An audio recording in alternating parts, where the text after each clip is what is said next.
Olá, tudo bem? E aí, você acredita que a igreja vai ou não vai passar pela tribulação? Qual é a sua opinião com relação a isso? Você tem uma posição formada, bem definida? Você acredita que a igreja vai ser arrebatada antes da tribulação? Ou a igreja vai passar por aqueles 7 anos de sofrimento, aquele momento da ira de Deus? E não a ira dos homens e nem ira de Satanás, é a ira de Deus, o momento em que Deus preparou para lidar com Israel e com as nações.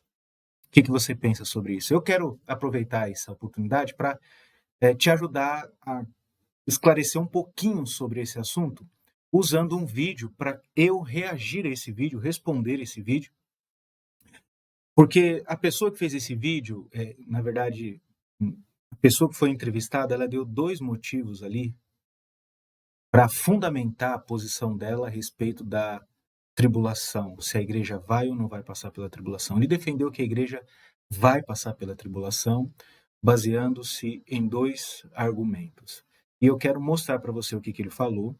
Eu vou mostrar primeiro o argumento, vou esclarecer esse argumento, depois eu vou mostrar o segundo argumento e esclarecer esse segundo argumento, tá bom? Fica comigo, vamos lá, vamos ver o que a gente pode aprender com esse assunto. A igreja passa pela tribulação? Sim, a igreja passa pela grande tribulação porque a Bíblia diz que Jesus vai voltar ao som da última trombeta. A última trombeta é o fim da grande tribulação. Quando ele diz que a última trombeta faz referência ao fim da tribulação, é porque a Bíblia vai dizer que depois dessa última trombeta vai acontecer de que Jesus vai estabelecer o seu reino milenar aqui. Mas ele confunde essas trombetas. Primeiro, 1 Tessalonicenses capítulo 4, versículo 16 diz que Jesus vai vir nos ares até as nuvens e aqueles que morreram com Cristo serão arrebatados e aqueles que ficarem vivos, que estiverem vivos, terão seus corpos transformados e juntamente com aqueles que foram ressuscitados, serão levados para Cristo nos ares, terão encontro com o Senhor nos ares. Isso é uma coisa. A trombeta que ele fala, a última trombeta lá de Apocalipse, é uma trombeta totalmente diferente, aquela trombeta de juízo de Deus. E é trombeta que é tocada por anjo. 1 Tessalonicenses, o assunto sobre o arrebatamento, fala de uma trombeta de Deus. Então acabou, não tem o que discutir. Apocalipse, trombeta, a última trombeta tocada por anjo. Tessalonicenses, que é o texto do arrebatamento, é a trombeta de Deus. Perfeito? Outra coisa, no arrebatamento, Cristo vem nos ares. Ele não pisa na terra. Os salvos dessa dispensação, a dispensação das igrejas, ou dispensação da igreja ou da graça, irão ao encontro de Cristo. Na última trombeta de Apocalipse, que ele cita que Jesus vai vir, né, e vai acontecer o milênio ali ao final da tribulação, como ele disse, onde Jesus vai estabelecer o seu reino, seguindo os versículos posteriores a essa última trombeta, Jesus vai pisar na terra. Quando Jesus pisa na terra, é chamado, né, nós conhecemos como a Batalha do Armagedon. Então, assim, e aí Jesus vai estabelecer o seu reino milenar. E eu creio que ficou muito claro. Vamos ver o segundo argumento dele.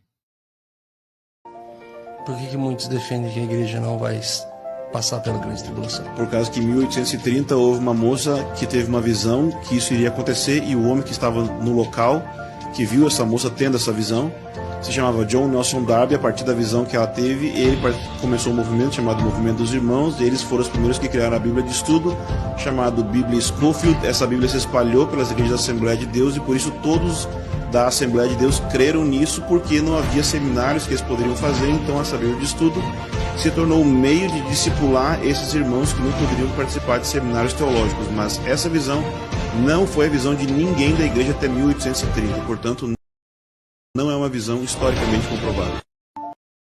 Bom, então nós ouvimos aqui o que ele disse. O segundo argumento dele é que essa visão de arrebatamento antes da tribulação é uma visão que surgiu no ano de 1830, porque uma mulher teve essa visão, e no momento dessa visão, um homem chamado John Nelson Darby, estava vendo aquilo, presenciou aquilo, e a partir de então se difundiu essa doutrina através também do Scofield, que ajudou, né, a fazer um comentário bíblico. Existe uma Bíblia de estudo Scofield, e essa Bíblia fala mesmo, né, ela tem essa posição de pré-tribulacionismo, mas não é a única, tá bom? E ele vai continuar dizendo que antes, então, de 1830, nunca se falou sobre isso, portanto, historicamente, não é verdade, não encontra respaldo na história. Bom, eu vou mostrar que ele se confundiu também aqui, ele não teve sucesso naquilo que ele disse. Existem pessoas dos primeiros séculos que já defendiam essa posição. Então, não tem como, né, a gente acreditar no que está sendo falado nesse vídeo, porque, por exemplo, Efrem, no século IV, ele já falava sobre isso. Um livro do século II, o Pastor de Hermes, faz referência a essa visão. Então, não veio de 1830, né? Antes disso, principalmente na própria Bíblia, né? Paulo está falando disso, não tem como você discutir, a não ser que você interprete a Bíblia alegoricamente. E esse é um problema daqueles que têm dificuldade com certos assuntos da Bíblia, porque estão acostumados a interpretar a Bíblia alegoricamente. Bom, espero que tenha ficado claro. Se você acha que faz sentido para você, se você gostou desse vídeo, desse conteúdo, mande sugestões, né? Diga, olha, você precisa melhorar nisso, aquilo, mas eu quero te pedir algo. Curta esse vídeo, se inscreva nesse canal, compartilhe esse vídeo, porque o meu desejo é fazer mais vídeos sobre assuntos bíblicos doutrinários, tá bom? Nos ajuda aí, nós estamos começando agora esse canal e precisamos da sua força, do seu apoio. Que Deus te abençoe.